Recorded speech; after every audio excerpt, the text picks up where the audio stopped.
Breaking news out of the NFL: the Tennessee Titans are high on Brian Daboll as their next offensive coordinator.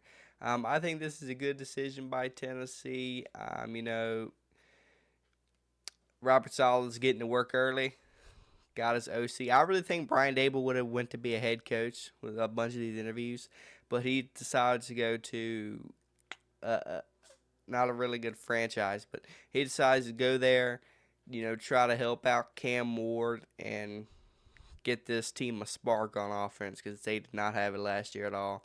So he's try to get that going with that offense, and their GM and Robert Saleh and Brian Daboll are gonna have to get together and get some weapons out there for Cam Ward. I mean, you got Tony Pollard in the backfield; he's a good guy, but people say Calvin Ridley could be the answer. Calvin Ridley's not the answer. He's so old. He's washed. He's got to get more weapons out there for Cam Ward instead of Calvin Ridley and all these other unknown players.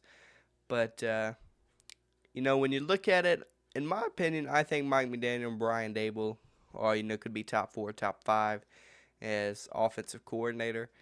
Um, you look at Mike McDaniel, what he did in Miami his first couple of years, and his time in San Francisco, amazing coordinator. You look at Brian Daboll, he ran the offense in Buffalo so well and so good. Went to New York first couple of years. His first year took him to the playoffs, won Coach of the Year. Yeah, and Brian Daboll is joining this Titans team who's going to need a spark and needs to get some weapons this offseason for Cam Ward. And it's going to be fun to see what Brian Daboll has for Cam Ward in his pocket. So, yeah. You guys let me know what you guys think in the comments of the Titans hiring Brian Daboll as their next OC.